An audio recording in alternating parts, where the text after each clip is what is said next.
se montrer ingrat. Celui qui se montre ingrat me trouvera. Compris? Bon Dieu de bonsoir. Faut pas me pousser à parler le matin, hein? Ça me donne soif.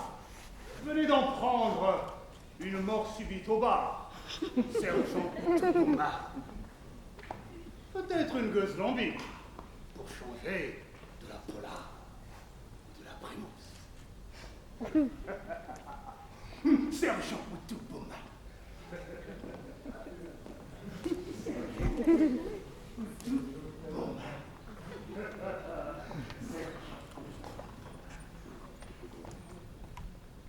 Et vous autres? Au travail! Ouf! Oh!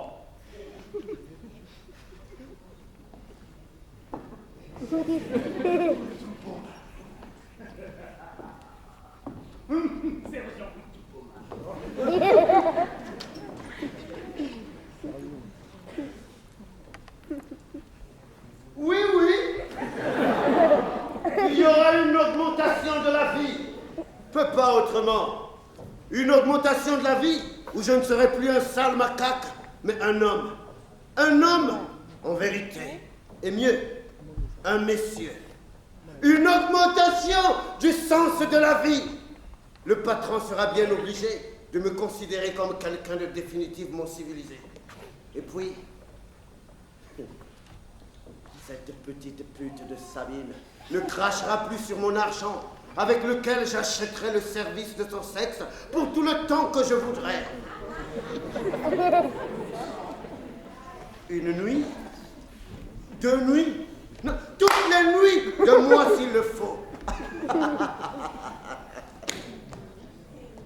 Aussi vrai que je suis l'enfant de ma mère, moi Ndinga modeste, qui n'ai pas fini ma seconde primaire, venant à manquer du soutien de mon père et de ma mère dont je tombais orphelin.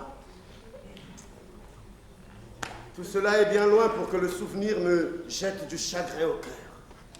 Pour cela, il faudrait d'abord chasser cette guerre qui ne cesse de te soulever le cœur. Dissémer confusément l'espoir, c'est pas l'espérance. Je tords la serpillière avec un dégoût que j'éprouve pour la première fois. Combien de temps à essuyer la poussière que transportent les pieds des autres? Pour le peu d'argent que je gagne, qui ne suffit même pas pour m'acheter un casier ou 2 de Primus ou d'un Gok. Même pas suffisant pour m'acheter les services du sexe de Sabine. Ah, celle-là. Ah, je la cognerai pour tout le temps qu'elle m'a fait baver. Je la cognerai toute la nuit. Aïe, aïe, aïe, arrête, arrête, oh! Et qu'elle promette d'aller proclamer dans tout Kin, dans tout Bandal, dans tout Kitambo, que aïe, Ndinga, c'est un homme, un vrai.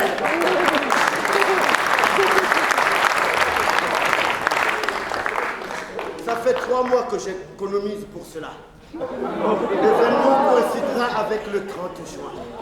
Ah! C'est mon gage à moi à la vie. Ah! Aussi vrai que je suis le fils de ma mère. Moi, Ndinga modeste, j'ai le pressentiment qu'avec ce temps d'indépendance cha-cha-cha, tout m'appartiendra, tout autant qu'aux autres. Les anges peuplent le sourire qu'il se colle aux lèvres. Ses lèvres sont humides de gourmandise. Il savoure le spectacle du dos de Sabine dont le sillon est profond. Il imagine sortant nonchalante de l'une des chambres de l'hôtel. Et si Ndinga pouvait s'y glisser, il irait humer l'odeur du gibier sauvage sur le drap du lit défait par l'amour. Un fantasme s'il lubrique. Ah, la vie. Mais quel rabat-joie que ce Jean-Pierre Tindier. Ah! Mais quel rabat-joie. Oh!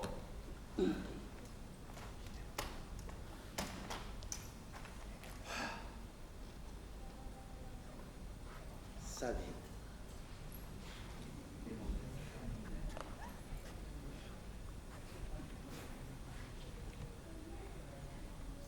Sabine.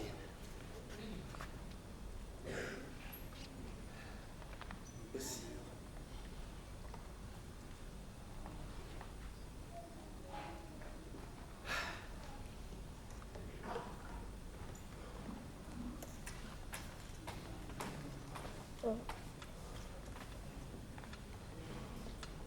Jean-Pierre Pelletier. C'est mon meilleur ami. Mon compagnon de peine. Il me traite de fou. Ben, désormais on n'entendra plus les menaces. Passez le temps des coups. Dieu merci, c'est fini. Ce sera bientôt fini.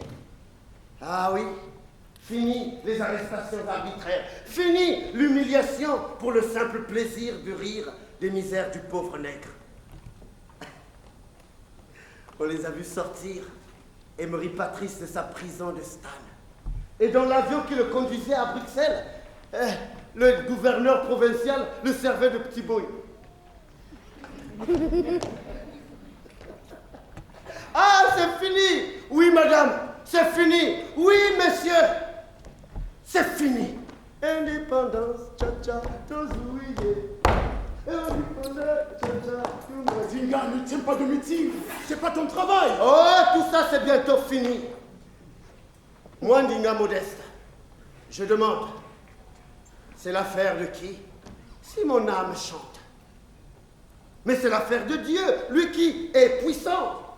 Ce n'est pas ton affaire, Jean-Pierre Pelletier. Ce n'est pas l'affaire du sergent Touboma. De la façon dont il regarde le sergent Touboma, il doit lui trouver une tête de Judas ou de Ponce Pilate.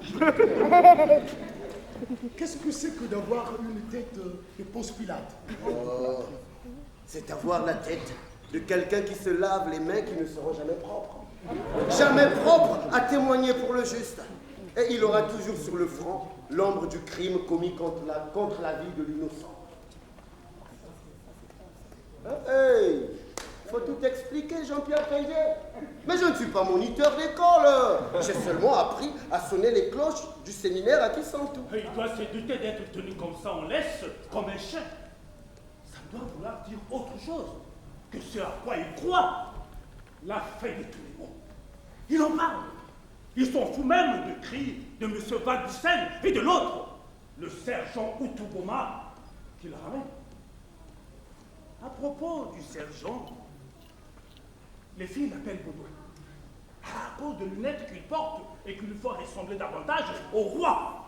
Il ne se prend pas pour rien. À d'autres, il suffit de flatter pour boire la bière et à l'œil. Dinga, lui, il lui faut passer la serpillère. Ensuite, de se faire engueuler par ce salaud de Valbussen. Il danse dans sa tête. Heureusement, ce n'est pas une vague, parce qu'il en aurait le tournis. Un vertige du diable tue. Il serait dit qu'aujourd'hui, il est blindé contre tout, et sauf contre cet indépendant tcha-tcha-tcha. Mais qu'est-ce qu'il a, ce cocu? Qu'est-ce qu'il a, ce cocu? Une vis lui manque? Sa bruxelloise lui a fait perdre la vis? Il se vend sur le détail du travail dans l'hôtel Regina Cheli. Mais quel sacrilège de donner un nom pareil à un bordel 6 étoiles. Dinga préfère voir Valbussen inspecteur. Car le vieux inspecteur va lui prendre les dessus. En plus, Valbussen n'inspecte pas. Il chicane. Il brille les carreaux de ce long couloir, de longs tunnels clairs, au bout duquel il y a toute l'eau sale, du désespoir. Le moment le plus redoutable de la fête de la judo de travail qui commence à l'ordre, c'est quand les filles sortent. Ces temps-ci, il redoute de voir Sabine sortie de l'une de ses chambres.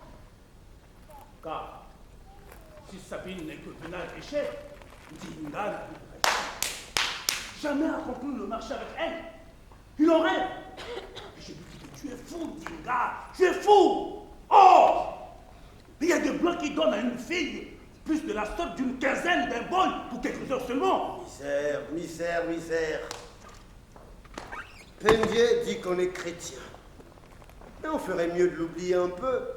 Il réfléchirait un peu plus avant de nous faire des misères, quelques heures de sa vie. toutes les heures de sa vie, mais qu'est-ce qu'elles valent? Misère. Ah.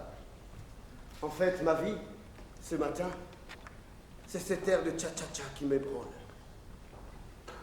Comme un hockey.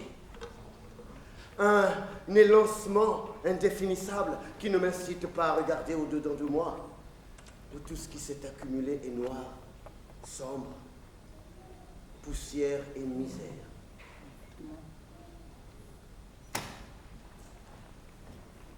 Qu'est-ce qu'elle chantait il y a 2 ans dans tous les bars de Kin? Une autre chanson qui me mettait en transe. Ah! Elenga Lucie chantait.